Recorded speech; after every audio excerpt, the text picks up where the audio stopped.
na Coran Allah alobi boye totindelaki bino un messager arabe pour prêcher et répandre un message na langue arabe aux Arabes.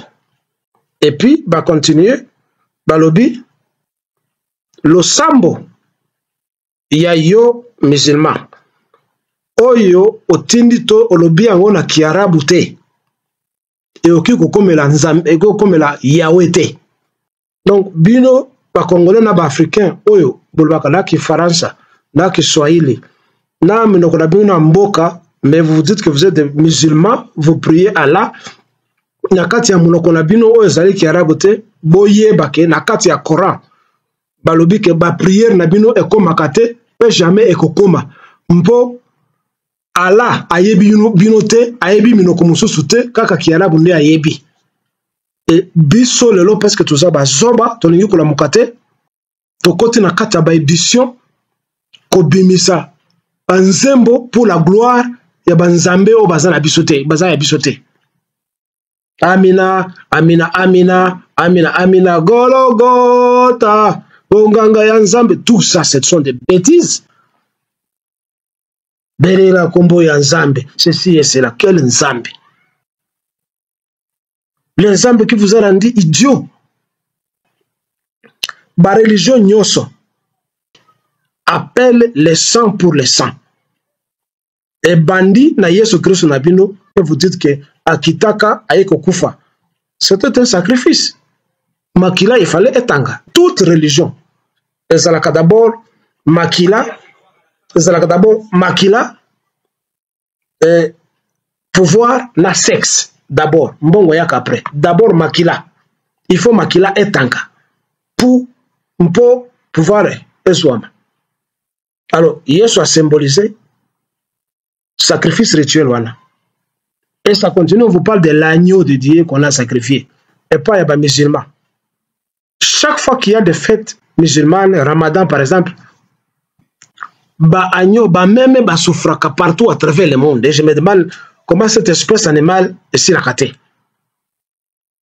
Pour musulmans, azala, nesengo, il faut akata, kingo, yanyama, makila et tanga. Et même pratique, et puis bango attitude de violence où il tue les gens. Comme on a fait quelque part au Congo, on a tué 75 personnes, je pense, par les musulmans. C'est le rituel, toujours il faut tuer. Alors, bino patuzo continue à ko dédier ba chanson na nzambe oboyebite. Bomi beta kantolo que non ngana zali chrétien, ngana zali musulman, vous ne connaissez rien. Vous êtes des idiots et vous êtes des suiveurs qui ne cherchez pas à comprendre quelque chose. Bolongo na buzoba ya ba église wana, ya ba mosquée wana, bozonge la bokoko na biso. Lorsque vous allez prier, na kombo na ya ba mindele, nzambe ya ba mindele ayoka kabinote, il ne vous connaît pas sous ces noms-là. Avant de prier, il faut invoquer le nom ya ancêtre ya koko na yo. Mpe na kati ya ndako na yo, to na chambre na yo, tia, faut que vous ayez la chance, ba photo ya tata na yo, ya maman na yo, ya oncle na yo, to ya koko na yo. Awa ngai na ndako na ngawa, tata na nga zawana, nkoko na nga azali wana, mama na nga azali wana, wana nde banzambe na ngai. Popolipon, popolipon, popolipon, popolipon, popolipon. Beaucoup de nos palais, ba diaspora, beaucoup de nos palais, ba combattants, beaucoup de nos palais, ba congolais. Au monde entier, na 5 continents, mon kili mobimba, bo s'abonner na Congo Dialogue. Info la sûr. Et repesa ma solo.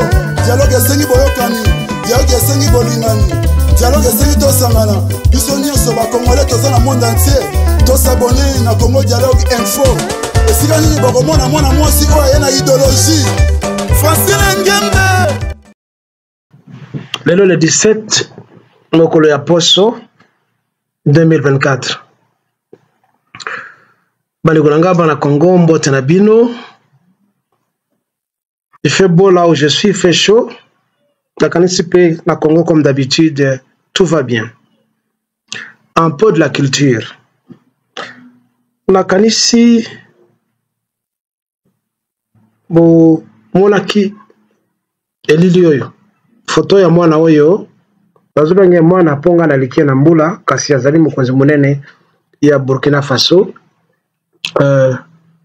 Ibrahim Traoré.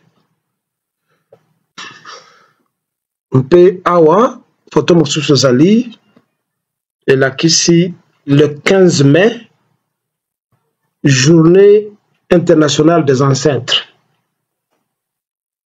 Bomoni asimbili konga, asimbi ekoti, na biloko mosusu, na maboko oyo ko représenter biloko moke o bakoko na biso bazalaka na yango.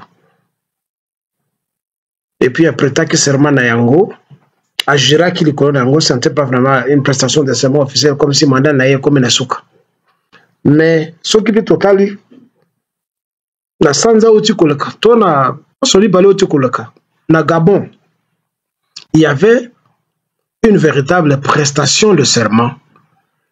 Il y a mokonzi na bango ya mboka, mais c'est ce qui Oligi Ngema oyo apretaki serment, donc akataki ndaye mpe alobi nalingi bakoko na biso bakengela ngai.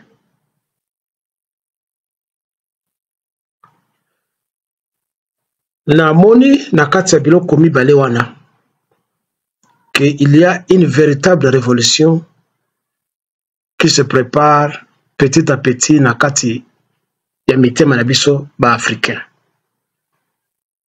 Baniko bo kanisema moke ntango nyonso soki président africain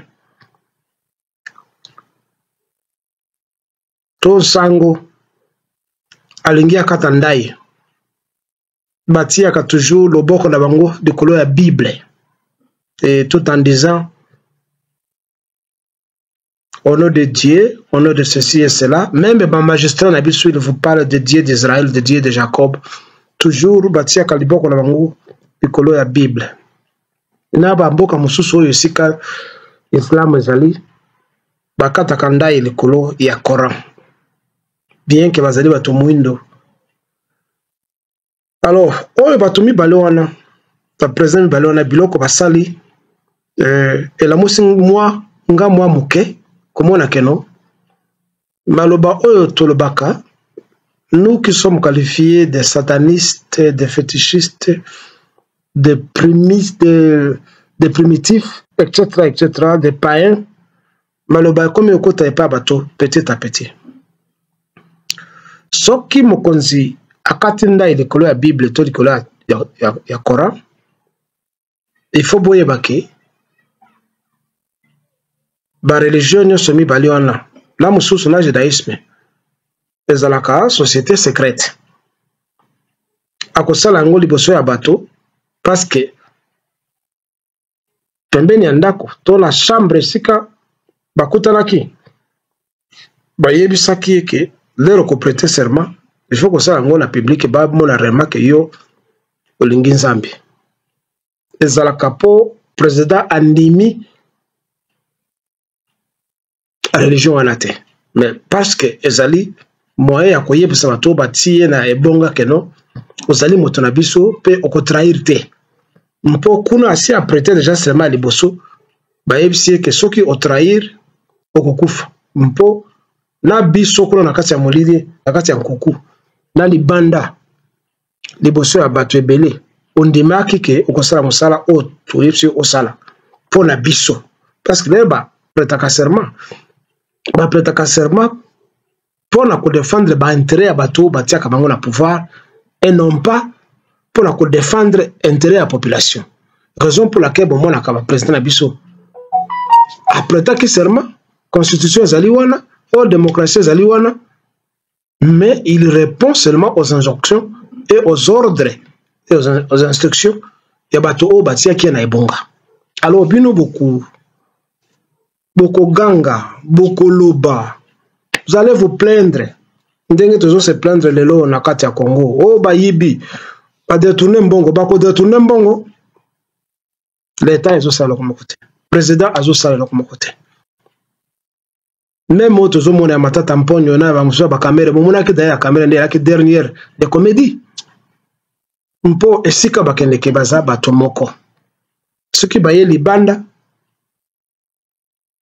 et nous présente l'opposition, ceci, cela, le régime en place. Alors que l'air bakutanaka, nankuku, bazali, motomoko. Je répète, l'air babi makalibanda, bakomi, l'un s'oppose à l'autre. Et tout cela, c'est à cause de la colonisation et de l'aliénation. Oyo, bamindele bayana yango, na ba religion na bango. Batomi balewana onoti kotanga bankombo. Ils cherchent à sortir de chemins battus par les colons. Oyo ayefsino soki okatinda ifo katandaye likolo ya Bible, likolo ya Coran. Pourtant boyebike babuku wana ezali babuku hier. Ezali nzambe ya batu mususu. Mpo nzambe wana balobaka na kati ya babuku wana. Yesu ye moko aloba batindaka ngai te po naya ko sauver batu mususu. Batindaka ngai pour sauver les brebis perdues de la maison d'Israël. Batindaka ngai po naya ko salisa bampata o babunga ya ndako ya Israël. On ne donne pas la viande aux chiens. Oki kopesa nyamate na mbwa po mbwa alia. Ba mbwa bazaba nani? C'était des gentils, c'était donc des gens qui étaient des non-juifs, c'était des gens qui n'étaient pas dans son cercle.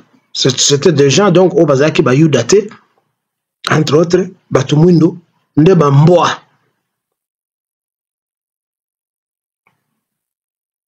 Yes, le bakayango. Si on s'en tient, la parole est attribuée à ye. Ce qui peut botangi Coran. Je suis en train de réciter les paroles et non pas vous donner des références bibliques ou coraniques, mais ali wana. Na Coran,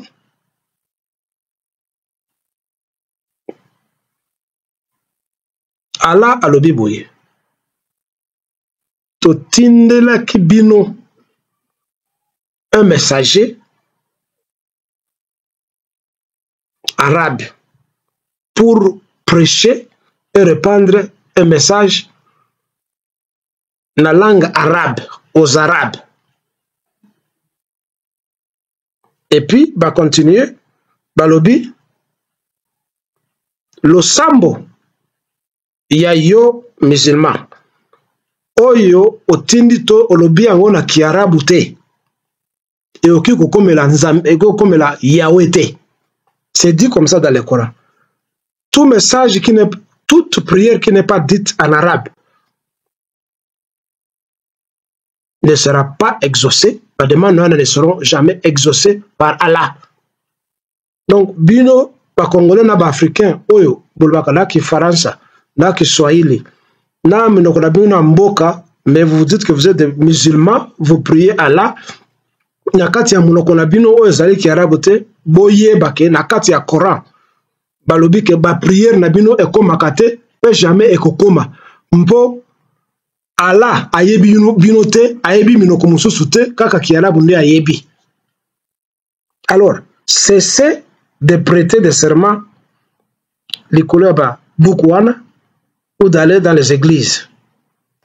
Mikolo soto yeb sabino, il faut tozongela spiritualité yabiso bakoko. En disant que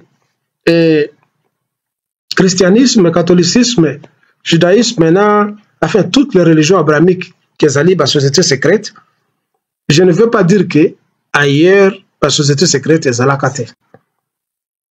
Ce que nous appelons Kindo qui est pas nabiso, na ba rite traditionnel mususu, qui demandent une initiation, ce sont toujours des sociétés secrètes. Il y a les mots secrets. Bon, il y a des secrets nocifs, des secrets positifs ou progressifs. Ça, comme habité. Mais là où l'on parle de sociétés secrètes, il y a un groupe, na kabale ya batu moko o baso garder sekele et mpo yo oyeba sekele yango. Il faut osa initier au kota na kati ya groupe wana.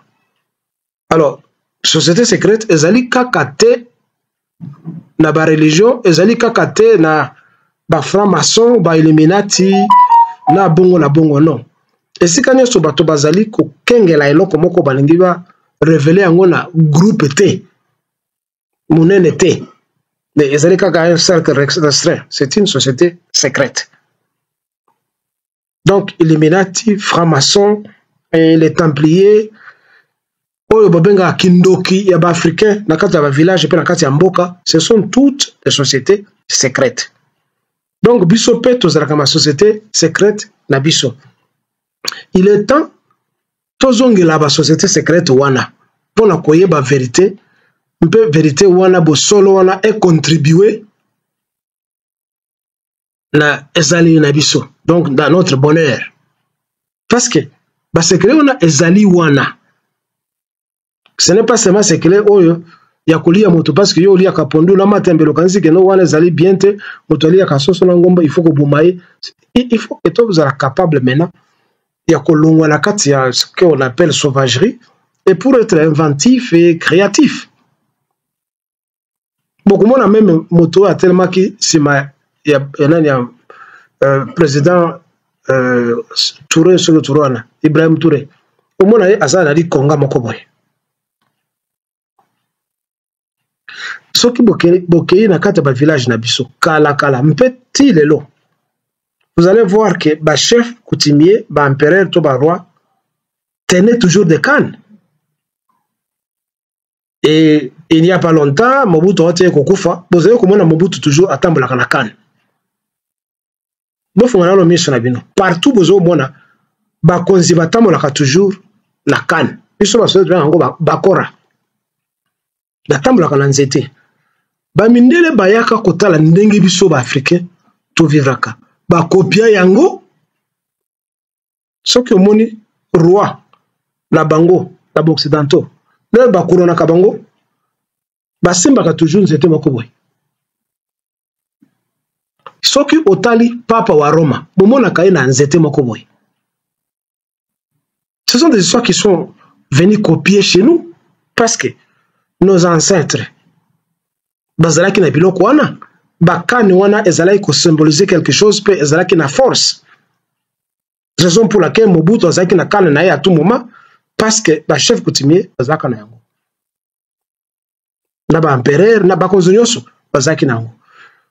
Mbokotala pe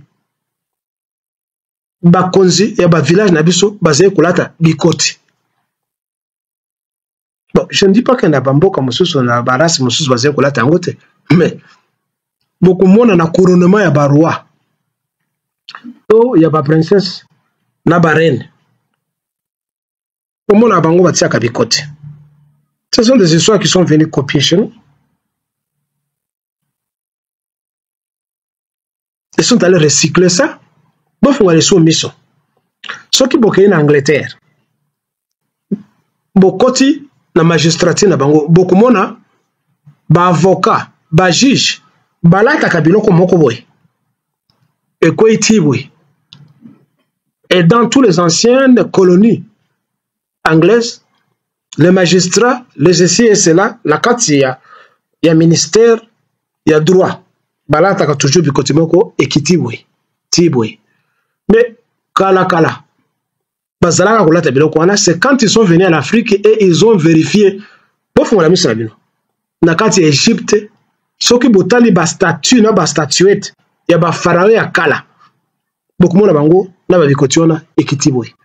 Ils sont venus copier ça chez nous. Na bongo. Na oki ko pesa bino ndakisa mingi pona kolaksa bino valeur na biloko oyo bozo kobenga kindoki et pas nabiso on a diabolisé ta biloko ya ba banani ba religieux ba ko be sa biloko abiso et pas nabiso par exemple ngala amulega ko bobenga forcément murega. Nous avions notre société secrète qu'on appelle les Boami. Moto o azana kati ya Boami babenga ke Moami. Bon, ce n'est pas ce que bashi banyabungu basala kana babenga kana na Kivu, to ba Ugandais, to ba Rwandais, to na ba Burundais. Mbala moko na yebisaka bino ke la tradition ou pratique Boami ezalaka kaka et pas ya balega. Parce que c'est là où se trouve cette société secrète.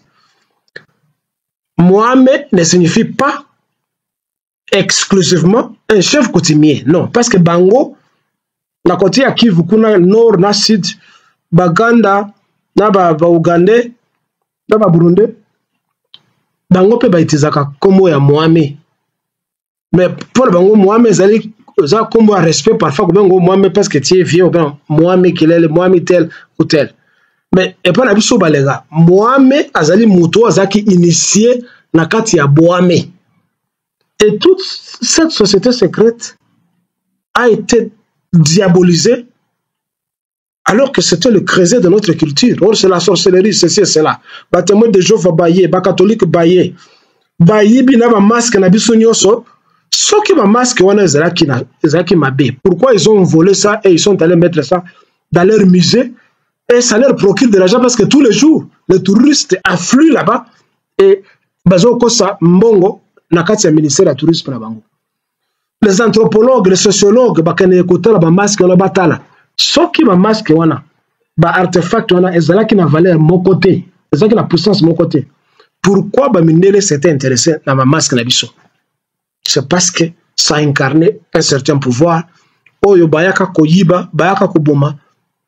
Et biso lelo parce que tout ça ba zoba tolingi kula mukate to côté na kata ba édition ko bimisa banzembo pour la gloire ya banzambe o bazana bisote bazaya bisote. Amina amina amina amina amina Golgotha onganga ya nzambe, tout ça ce sont des bêtises. Pourquoi vous ne pouvez pas dédicacer des chansons comme ça, dédier des chansons comme ça? Na ba héros na biso o bakufa. Amina amina amina amina ça signifie quoi? Et on devient superstar par raconter des bêtises, en chantant, en transpirant avec des bêtises. Berera kombo ya nzambe, ceci et cela, quel nzambe? Le nzambe qui vous a rendu idiot. Lelo oyo bande komi bale wana ya Burkina Faso na ya Gabon balakisi bino pe biso nyoso nzela. Je pense que le prochain président qui viendra, ou bien si nyoso bato ba prêter serment sur les symboles ancestraux, likolo ya Bible te, likolo ya Coran te. Ne racontez pas de prières à lukuta unga za catholique ngana zali boy na boy. Bino botalaki funérailles ya pape wa ote kufate. On les allait prier en ndenge bozoma, c'était de la sorcellerie en plein air. C'était des rituels ya bango bo éviter. Et les lots oyo na Congo na Afrique tous ko souffrir à cause de la prestation à serment et allégeance na ba secte secrète ya ba mindele qui ont fait souffrir des nations et des nations pendant longtemps. Pendant la révolution de 1789 en France,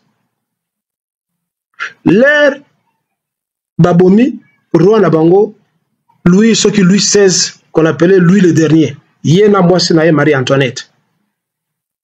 Boyebite que c'était ezalaki rituel ya ba jésuite, rituel secret où il a fallu sacrifier quelqu'un pour que Bango bazwa pouvoir.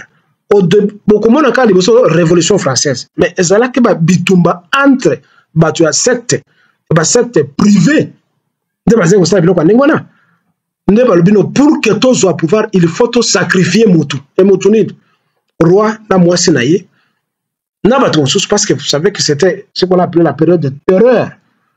Il n'y avait pas tellement bato ya classe ya élite bakufaka na noblesse bazaki mwa muke, mais la plupart ya bato bakufaka mingi c'était des citoyens ordinaires de la France, partout à travers la France, bato bakufaka babumaka bango, mais ezalaki rituel ya makila, parce que ba religion nyonso appelle les sang pour les sang. Et bandi na Yesu Christ na bino, et vous dites que akitaka ayeko kufa, c'était un sacrifice. Makila, il fallait etanga, bien que nous parlons d'une fiction. Mais je vous montre seulement que toute religion, ezalaka d'abord makila, pouvoir na sexe d'abord, mbongo yaka après. D'abord makila, il faut makila etanga pour pouvoir ezwama. Alors, Yesu a symbolisé sacrifice rituel wana. Et ça continue, on vous parle de l'agneau de Dieu qu'on a sacrifié. Ce qui est pas banani, et pas ya musulman. Chaque fois qu'il y a des fêtes musulmanes, Ramadan par exemple, ba agneau, ba même ba souffraka partout à travers le monde. Et je me demande comment cette espèce animale est si raquée. Pour musulman, azala, nesengo, il faut akata, kingo, yanyama, makila et tanka. Et même pratique, et puis bango attitude de violence, où il tue les gens, comme on a fait quelque part au Congo, on a tué 75 personnes, je pense, par les musulmans. C'est le rituel, toujours il faut tuer.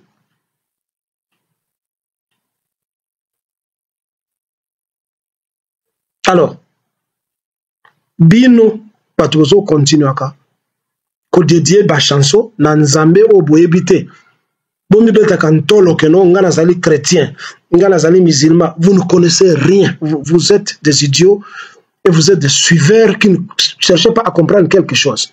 Bolongo na buzoba ya ba église wana, ya ba mosquée wana, bozonge la bokoko na biso ndenge Momoni batomi ba président ba bandi ko l'accent. Mobutu asala kango quand il a parlé de recours à l'authenticité. Asala kango. Il a été mal compris. On a cru que c'était seulement lui-même qui voulait ça. A changé comme on a yé, atiki à Joseph Désiré. Les lois Mobutu a confié. Bino nyo sobozonge ba comme on a bino. Ya Kala, oh ya ba Étienne, ya ba Philippe, ya ba Félix Antoine, ya ceci et cela. Il y a Archange, il y a Chérubin.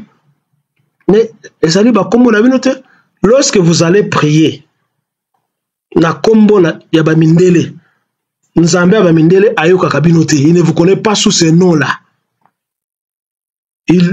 Avant de prier, il faut invoquer les noms et ancêtres et Koko Nayo. Une peine à Katianda Konayo, dans la chambre Nayo. Tia. Faut que vous ayez la chance, ma photo, il y a tata na yo, maman na yo, il y a oncle na yo, to, il y a koko na yo. Awa, ngai nanda kuna ngawa. Tata na nga azawana. Nkoko na nga azaliwana. Mama na nga azaliwana. Wana nde banzambe na ngai. Mais yo, nakati yanda kuna yo, ozali na kuruze ya Yesu Kristo. Chenette na yo, ozali na kuruze ya Yesu Kristo. O, ozali na ba photo ya ba angelu, na ba santo ya ba mindele, ange Gabriel, ange yo mama papa koko na yo bazaka ba ange te kaka bato ba utaka libana nde bazali ba angelu. Mama na yo abota yo okubenga ye ndoke, koko na yo okugenda tana lilita na yeto olongola matiti mpo pasteur ayebisaka keno okozana esprit de mort. Yo omibota outa wapi? Outa epa ya moto, moto wana nde nzambe na yo.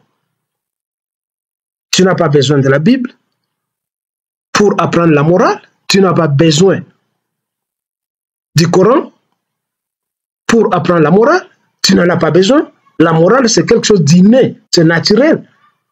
Pour oye bakena, na suba wa te batokozo monangai, na sumba wa te batozo monangai. Est-ce que tu as besoin de la Bible ou du Coran? Pour oye bake, na tambola bulumbute. Est-ce que tu as besoin de la morale? Enfin de la Bible ou de pasteur qui doit te dire ne faites pas ça. Pour oye bake o asa mwana nangai. Oza mwasi ya ndeko na ngana oki kotambola na yete na oki kotambola na mwana ngate. Tu n'as pas besoin de la Bible ni de Coran pour t'apprendre ça. Ezali naturel et puis ezali na kati ya ba coutume na biso. Donc ba premier livre na biso saint ezali coutume tradition na biso nde ba buku na biso ya saint ya biso bien que ça n'a pas été écrit. Et pour terminer, Monsieur Kanambe, vous avez la chance de na Sénat partout, caméra zoko fan de la décision, à quand c'est que Congo zali yaye pour ba sauver ba longola les militaires na yote. Mais olingate, on va lever ces immunités. Et puis justice et kolando sika nyoso yo na bato na yo. Yo za na sonete, ozali ko kende esika nyoso na Afrique, otuna ka ba ancien président ba lobela ba intervenir pour na yo. Yo za na sonete, yo ramena na ba mino no wana okazalete dinosaure. Yo ki kotuna ba président na karate. Président nini oyo alongwa na pouvoir pe azongi akene kusala ki rébellion. Yo zo tuna bango te. Yo ke kusenga Obasanjo. Obasanjo ya kolobela yo. Mais Obasanjo n'a jamais été rebelle depuis qu'il y a longwa. Et les autres présidents, il y a en Afrique du Sud, il y a en Namibie, tu pars partout. Au Komi, au Yenga, partout. Kaina. Mais il faut avoir honte.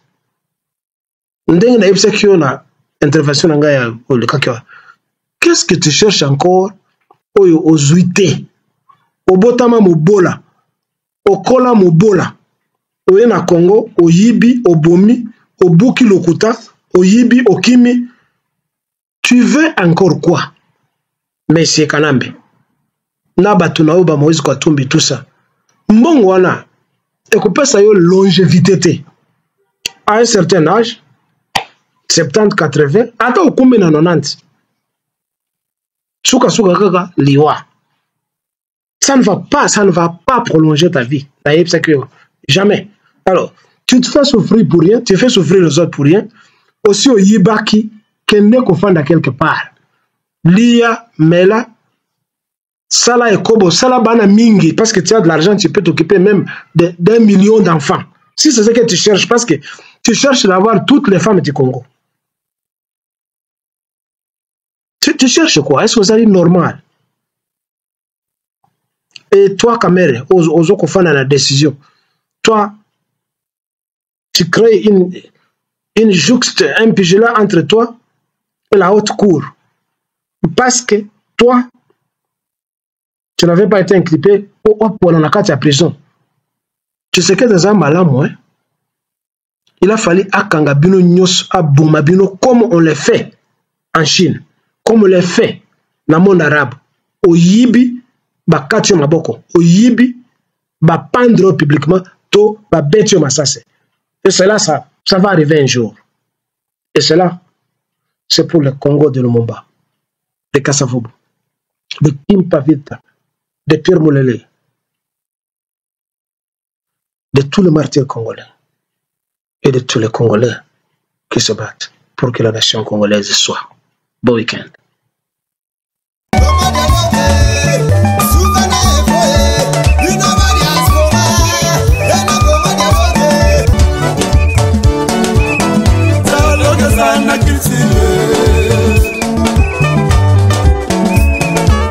Oye na société belé boyoka nesate tout comme na ba foyer ndenge moko papa na maman dialogue esate et comme alobi mwana bimi faser akimi ndaku mwana komi na balabala mwana bonla na wenze pour nini dialogue esate na ba foyer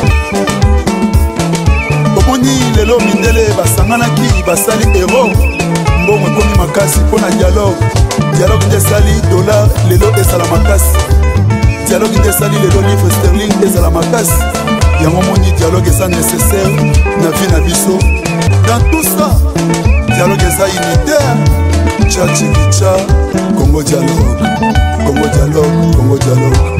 tosaboni biso nyonso na Congo dialogue sérieux